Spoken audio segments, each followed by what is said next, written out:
Okay, why don't we get started for today? Welcome everyone to the Farmington High School Building Committee Interior Presentation. This is the fourth topic meeting in our Topic Thursday series, which will be held every Thursday in April at noon. My name is Megan Guerrera, and I'm a resident of Farmington and the chair of the FHS Building Committee.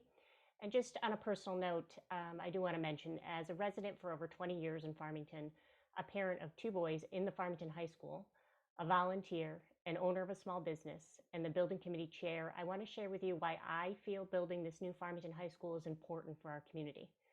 We need to support our children's future. I've worked as a volunteer committee member to understand the importance of this project. I have seen the time and dedication of committee members, town and school staff, elected officials, and professionals as they have evaluated and thought strategically to develop and propose a comprehensive solution for our children's future educational needs. I've worked side by side with this committee to consider all aspects of the new FHS and how it should be designed to serve our community and students. This is the right solution, and this is the right time for this project to be approved. Before we begin our formal presentation, we'd like to take the opportunity to hear from town leaders on the importance of this new high school project. Today, we are joined by Joe Capodiferro, Town Council member, and Ellen Sayuda, Board of Education Chair. I'd like to introduce Joe Capodiferro, Town Council member. Thank you very much, Meg. And I'd like to echo everything that you said. The countless hours that everybody's putting into this project is amazing. And like you did say, this is the right time for this to happen. Good afternoon, everybody. On behalf of the Town Council, we are glad you are joining us today so you can learn about the high school project. This is an exciting and necessary investment for our students and for our community. As a result of strategic and responsible fiscal planning, the town is well positioned to move forward with a new high school project.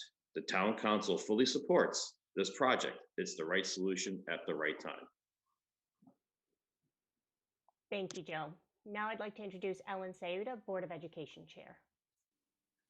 Thank you, Megan. This is Ellen Sayuda. I'm chair of the Farmington Board of Education. And as Joe said, we are with Megan in the entire building committee and with Joe in the entire Town Council in support of this project.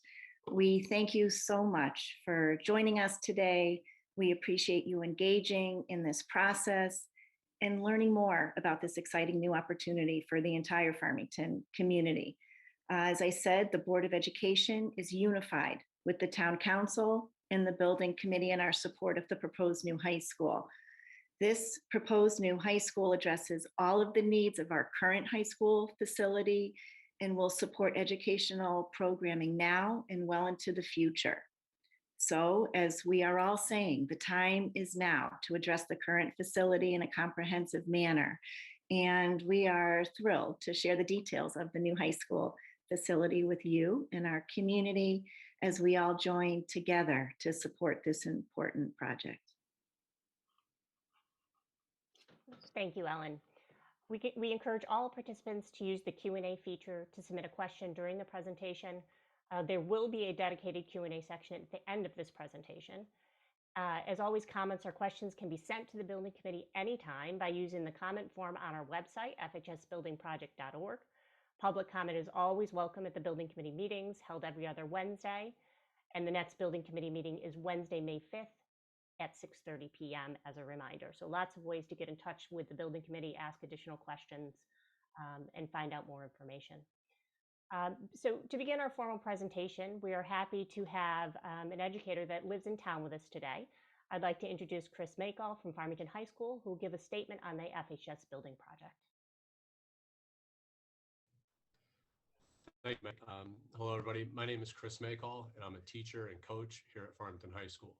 I'm also one of your neighbors, and I have two young children at Union School. One's in first grade, one in pre-K. I am proud to live and work in Farmington. This high school building project is extremely important to me, my family, and my fellow educators. I know firsthand how a school facility can advance or disrupt learning. The current FHS facility disrupts learning and creates barriers to implementing 21st century teaching and learning curriculum due to the current design, age of the building, and multiple additions.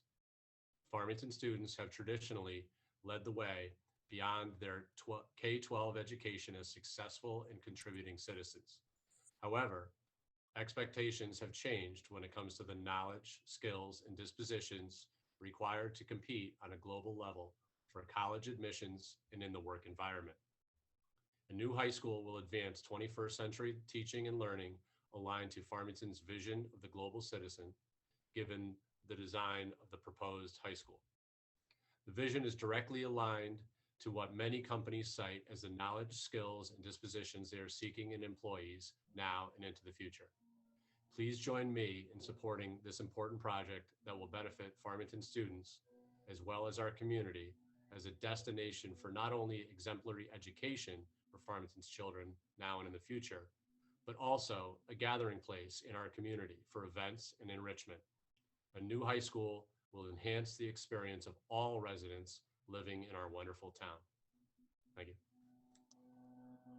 Thank you, Chris. I appreciate that. So this presentation focuses on the interior of the building. So first, I will walk you through the floor plan of the 3-story, 239,000 square foot high school. The first slide we're going to look at is the first floor, our ground floor layout. There's a dedicated and secure main entrance with administrative offices adjacent to the main entrance. These are represented in purple. The assembly space, stage, auditorium is represented in orange.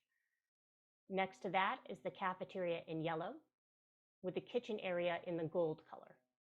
The athletics and PE spaces, main gym, auxiliary gym, and locker rooms are in green. There's also a separate public after-hours entrance, which faces the 900 wing and the football field. On the other side of the building, closer to the abutting neighborhood, are classrooms represented in red.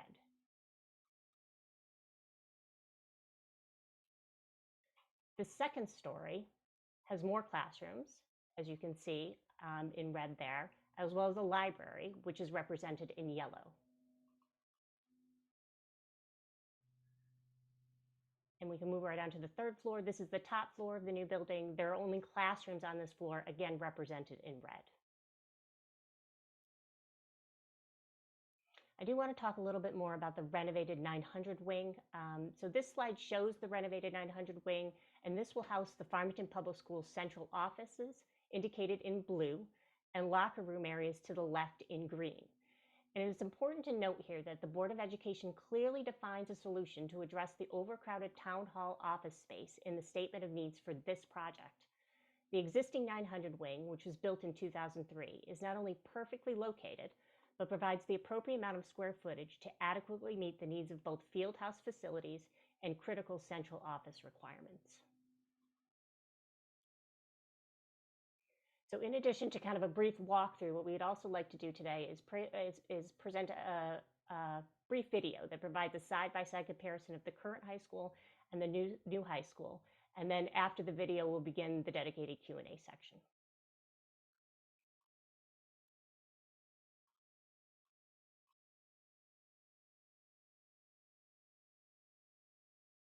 Thank you for joining me. My name is Megan Guerrera, and I'm the chairperson of the Farmington High School Building Committee. In our time together, we will review both the current and new Farmington High School. Please take note of the significant space, safety, and learning limitations of the current Farmington High School as compared to the many opportunities for engaged, inclusive, and safe learning provided by the new Farmington High School. Much of the high school was built when the enrollment was 800 students. Farmington High School now enrolls approximately 1,300 students. 10 additions have been added over the years to try to address the growing student population, but there are many spaces that cannot accommodate today's teaching methods. The proposed building provides flexible spaces that can accommodate a variety of teaching methods and a variety of instruction, including individual, small group, and large group instruction. The building also creates communities of learners by clustering classrooms around breakout areas, faculty offices, and support spaces. The new facility is planned for future student population growth over the next decade. There are 23 separate entry points, sightline issues, challenges in separating the high school boundary to public access points, inadequate lighting inside and outside of the building creates a challenging building orientation. The current parking lot configuration does not provide nearly enough parking. Clear walking pathways present safety concerns and do not meet current standards for school safety. The entrance will be obvious to visitors arriving at the new FHS. The single main entrance is centrally located at the convergence of car, bus, and pedestrian approaches. A wide pedestrian-safe walkway leads directly to the front door. The school office is located immediately adjacent to the front door with a clear view of visitors approaching the buildings. During a 4-minute passing period, sometimes close to 1,000 students move through our hallway intersections. This creates crowded movement and not much time for students to get to their classes. The new FHS provides generous circulation paths filled with natural light from above. Major assembly spaces such as the library, cafeteria, and auditorium could be located along a central corridor, which is large enough to serve as breakout areas or as a lobby for those assembly spaces. The overcrowding we face at Farmington High School is experienced daily in our basic classrooms. They are occupied every period of the day, making it difficult to hold planning meetings, meet with small groups of students, or host special programs. The classrooms have ongoing problems, including a range of temperature fluctuations as a result of no air conditioning, ongoing leaks, and aging equipment.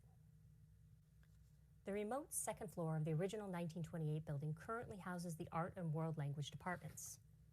These classrooms are small, cramped, hot in the warm weather months, and cold in the winter. There is very little storage. In process, a completed student artwork clutters the classrooms and hallways. These spaces are only handicap accessible via the outdated and many times non-operating elevator. There are a number of students taking business classes who intend to pursue business programs in their post-secondary education. Unfortunately, there is only one business classroom. Due to this limitation, we cannot keep up with the increasing enrollment and interest in advanced technology and business studies. Technology is at the center of 21st century teaching and learning, yet our entire data center is in a former classroom. The space is too small for the equipment and for staff to support all of our technology needs. Loud and distracting dehumidifiers are present in most of our math classrooms because of a moisture problem in this part of the building. This creates a challenging learning environment for teachers and students. The new FHS provides natural light in classrooms and other learning spaces. This photograph shows how light shelves along the windows can direct daylight upward and across the ceiling, making the classrooms very bright. The school includes movable furniture and technology for multiple learning formats, offering individual and small group configurations and greater flexibility in the scheduling of classrooms for different departments. Teacher workstations could be located elsewhere in shared collaborative spaces. The lack of space we face at the high school is evident in the amphitheater. It was originally designed for special events and meetings, but must now be used every period of the day for classes and study halls. The new FHS provides large instructional spaces that are fully accessible and that offer excellent visibility of instructional walls, adjustable lighting, proper acoustical treatment, and new audiovisual equipment. Newer technology can be incorporated within the spaces to support distance learning and collaborative instruction from multiple remote locations. Our current music room is an example of the challenges that growing enrollment can place on a program. This space is too small for the number of students who attend music classes. Students often have to practice in hallways and stairwells. There is also insufficient storage for instruments and other equipment. Most importantly, it is not ADA compliant or accessible for our disabled students. The new FHS provides rooms that can support large and small group assemblies for music practice, with the appropriate acoustic separation from adjacent spaces and with acoustical treatment within the rooms. The music room in the photograph is designed with a flat floor in order to maximize flexibility, and the movable tiered seating can be reconfigured as needs change. The room has windows for natural lighting and sound absorptive and reflective wall panels to optimize acoustics. Due to a lack of teaching space, the science labs must also function as classrooms and workspaces. There is insufficient storage for scientific chemicals and equipment, which can create a safety issue for our students and teachers. We are very careful when working with them, but are still limited due to the dated space. The new FHS provides bench-centered learning stations with good sight lines to the demonstration table. The photograph shows a high school science lab with operable windows to enhance the work environment. Ample daylighting reduces the need for artificial lighting, thereby saving energy. Durable finishes such as seamless flooring simplifies maintenance. In applied arts classes, students work with power tools and all kinds of objects. The classroom is too small to expand on project opportunities, as these types of projects require sufficient space to ensure student safety. The new FHS provides clean, safe, and organized workspaces with adequate storage facilities for materials and tools. Shop infrastructure should include acoustic separation of spaces, sensible distribution of utilities, and ample ventilation with dust filtration. For safety reasons, power equipment should be spaced appropriately and have proper safety features with emergency disconnects. There is no access to the second-level library for disabled students. The current library is not compliant with ADA standards. There is just not enough space for growth and student use. The new FHS provides a very visible, centrally located library with space for a variety of activities, such as individual study, small group discussion, and project work.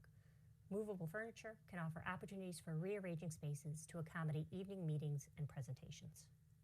The auditorium at Farmington High School, like many of our larger spaces, is inadequate to serve the needs of our community. A high school auditorium should accommodate at least half of the student population. Ours currently holds less than 1/3. Additionally, the space is not ADA compliant. This arrangement is problematic for large crowds, as entering and exiting the rows is difficult and distracting. Finally, poor acoustics and insufficient lighting for student productions hinders the capabilities for educational and community programming. A properly functioning high school auditorium provides a fully accessible space that serves the needs of the entire community as well as the students.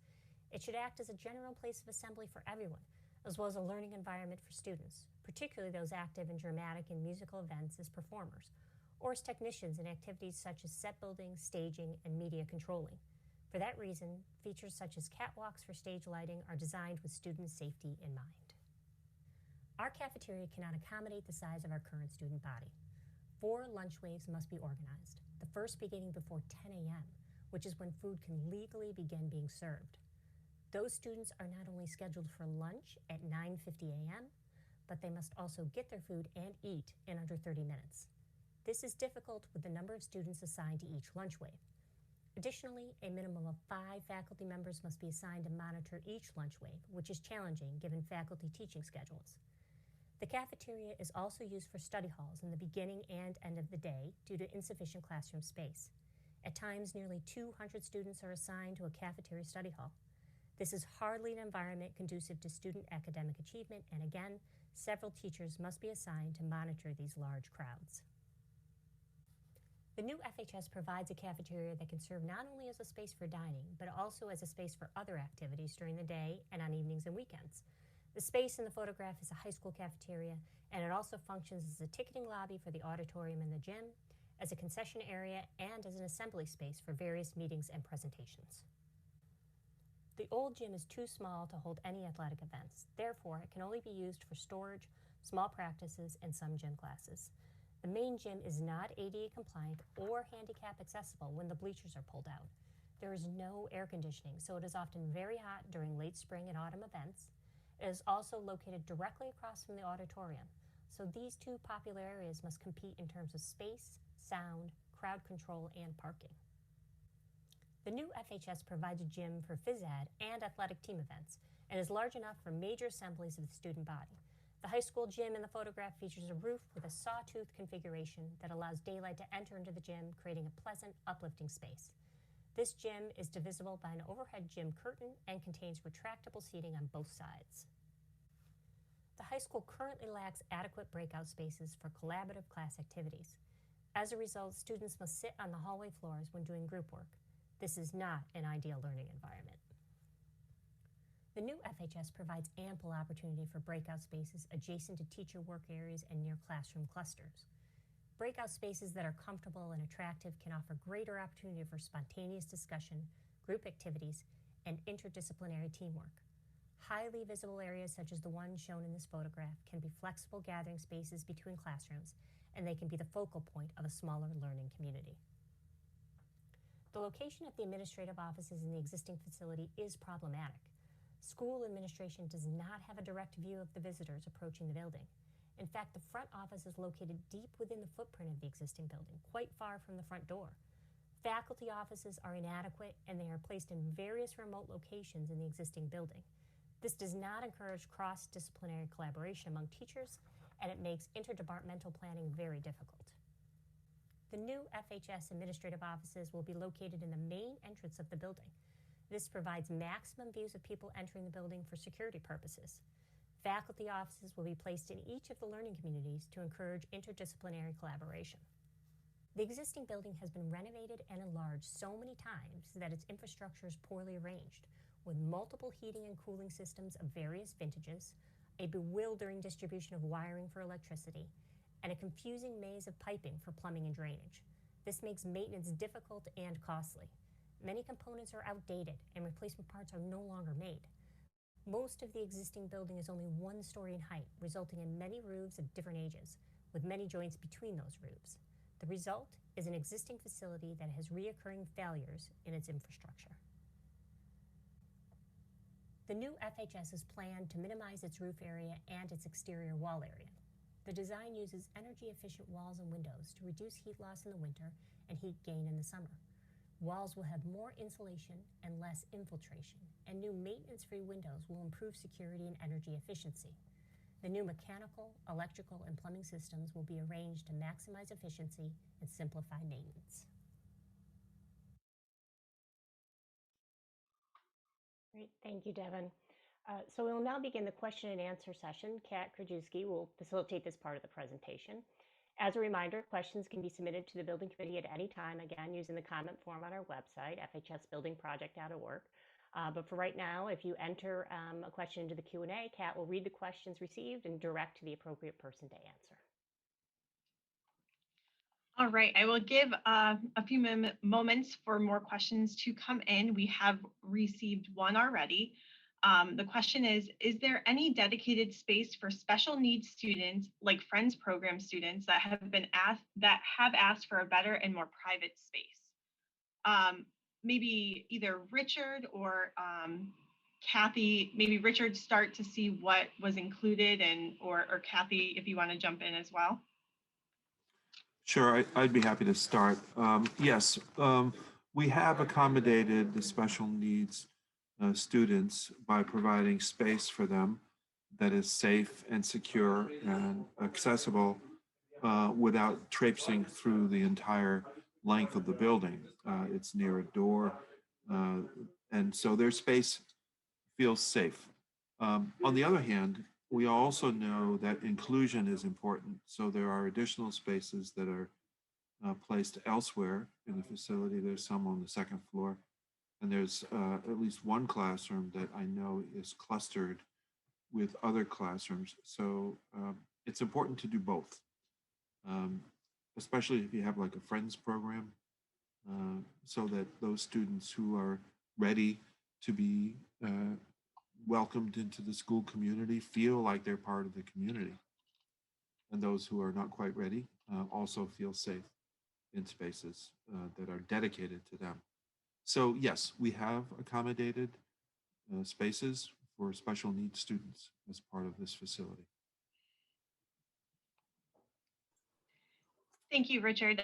Another one that, looks like another one came in. Another one that came in was why a 3-story building? Richard, would you be able to answer that? Sure. So that's always the challenge, is to identify what the appropriate volume is of a building in terms of height and floor area. And in this particular case, we find that a 3-story building for the classroom portion only is appropriate. It's sort of the sweet spot. A 1-story building would take up a lot of acreage on the site, as you can already see by visiting the existing high school. We're trying to make the building as compact as we can on the site that we've allowed for the new footprint. And so by stacking the classroom portions into a 3-story block, that makes it as compact as possible. Other portions, such as the library area, which is on the 2nd floor, and some support spaces that are on the 2nd floor, the guidance suite, for example, could be on the 2nd floor. Those portions are stacked above school administration areas, as well as above the locker areas, which should be on the ground floor. The administration area is near the front entrance, as you heard Meg describe earlier, and the locker areas need to be near the PE spaces or the gym spaces. So that means that the only portion that we could really stack effectively here is the classroom portion. And 3 stories is a good height. Students can travel 3 stories quite easily. There will be an elevator to make sure that handicapped accessibility is provided.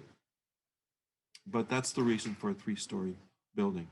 In addition to making it a compact footprint, we also reduce the amount of roof area that's required, as well as the amount of foundation area that's required. So there's an energy benefit by making the volume smaller, and there's a long-term maintenance benefit by reducing the amount of roof area that needs to be maintained and replaced in the future. So hopefully that answers the question. Thank you. I believe we received a follow-up to the first question that was asked, just to show where those classrooms for special needs students are located. So Devin, maybe if you could go back to the first floor layout, just so we can have that on the screen. And Richard, if you could help us direct where exactly those classrooms are located. Sorry, I was muted there. Yes, if you look at this floor plan on the first floor, you'll see that there's a light blue area to the left of this footprint, those areas right there. So that's a special needs classroom area. And as you can see, it's near a door. So that area could feel very protected. Now, if you go to the second floor, there's some additional special, is that the second floor? Yes, so you can see another blue classroom area that's sort of within the pink cluster, within the red cluster. You'll see it close, just to the left of your cursor, right there. Okay, so there's a classroom that could be part of the inclusion strategy. But that's just an assignment that we made just to make sure that we're accounting for spaces. It could obviously be located anywhere that you have the pink classrooms. You could easily swap out spaces. But then there's also that area that's sort of like a purpley gray, light gray on the left side, right there. Yes. So those are the areas that we've assigned. Understand that this is a schematic design, so it's quite possible to shuffle these spaces if in fact there are more appropriate locations that could be assigned for those students. Thank you, Richard. Next question we received: what ways do you imagine expanding community use of the building? Maybe Scott, maybe you could jump in and help us out with that one. Absolutely. You know, I actually really like that you have the school map up. I don't know. Sorry, Devin, to get you going back and forth. You know, the reality is right now, Kat,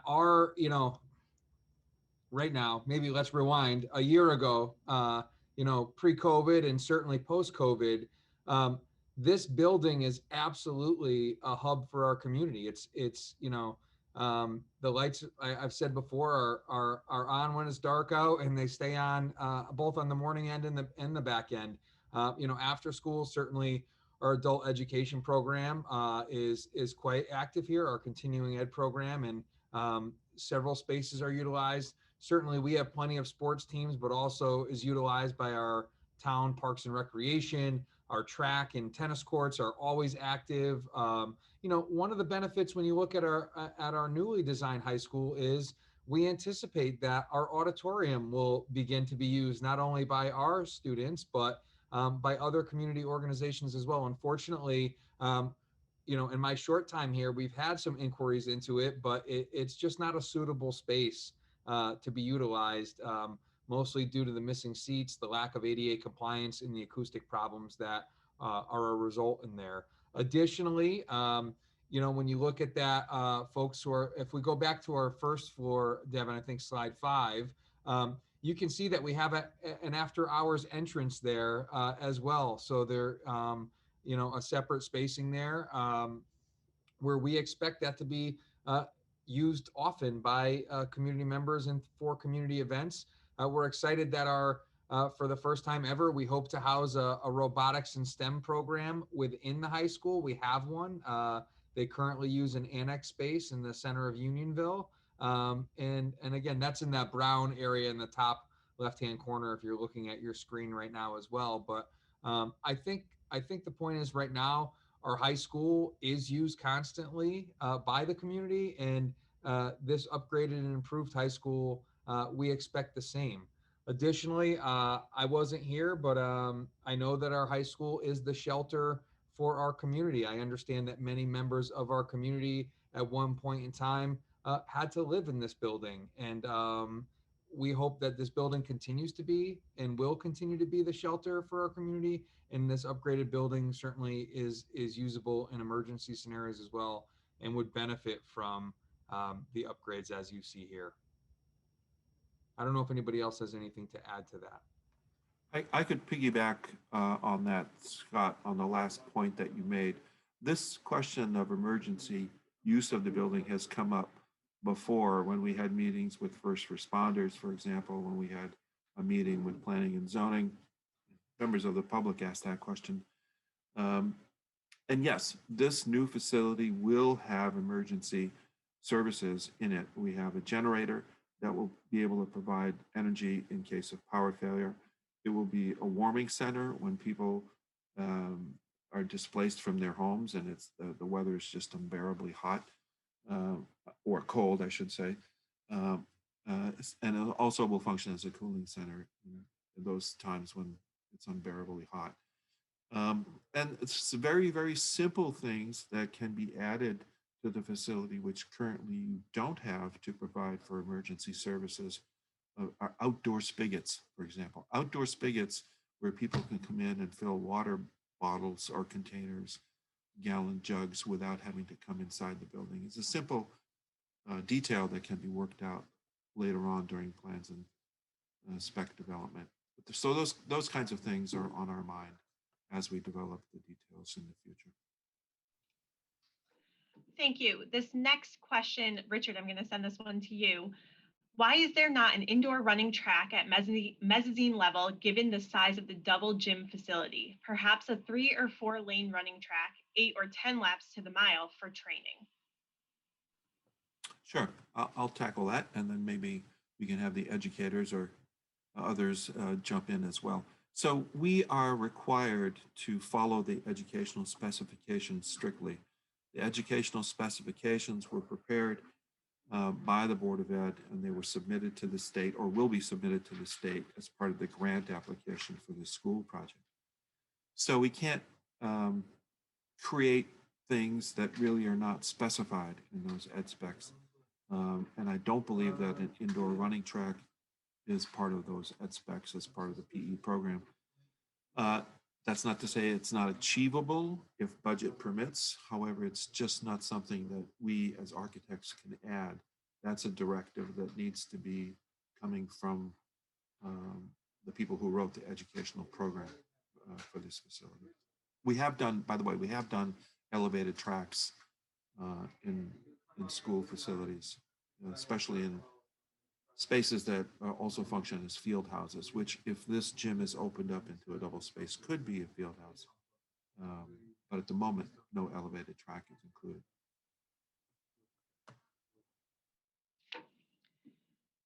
Thank you. I think that's all the questions. Oh, one just came in.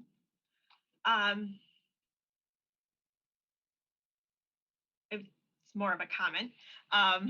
So I think we're just going to limit our question and answer session to questions. But that's all the questions that I've received. Oh, I'm sorry. Of course, every time I say that, a new one comes in, which is great. We encourage all these questions.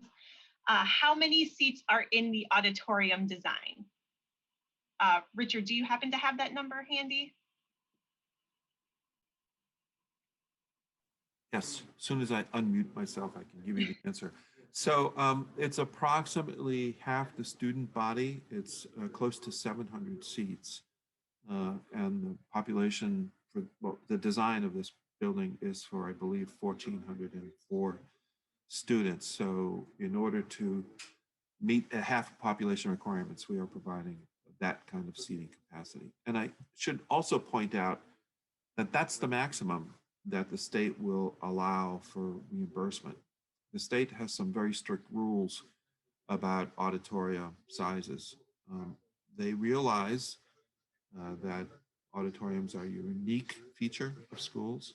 It's a requirement for educational purposes, and the state is interested in funding those educational purposes. But they also realize that such spaces can also function for community purposes, and the state is not interested in funding oversized spaces that could function as theaters, for example, because they don't serve, the primary purpose is not for, the primary purpose of the funding from the state is not for community spaces, it's for educational spaces. So that's why there's a cap on auditorium seating. Thank you. And that was the last question I received. So Meg, I will throw it back to you. Great, thank you, Kat. So in conclusion, we encourage everyone to visit the officially sanctioned factual website. We will say it again, fhsbuildingproject.org, as your source of information, updates, presentations, recordings, and anytime you have any questions regarding the project. And you can also find us on Facebook, Twitter, and Instagram. And just a reminder again, fhsbuildingproject.org, tons of information there. There is a resource page for access where you can see all our previously recorded presentations, all the content that was shared at those presentations. So we tried our best to provide as many opportunities as we could to share knowledge and information on this project with the community.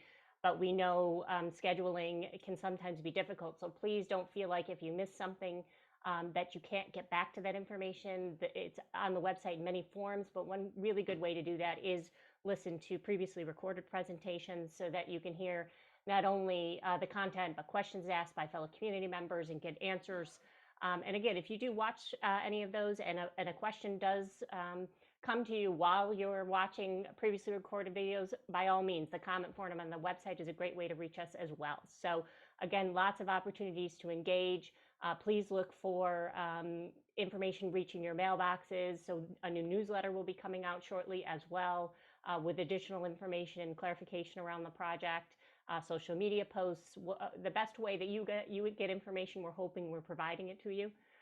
So please, we ask you to stay informed, stay engaged. Your attendance today is greatly appreciated and your continued engagement. And we hope to see you at presentations in the future. Thank you, everyone. Thank you. Bye-bye. Thank you. Thanks, folks. Appreciate it.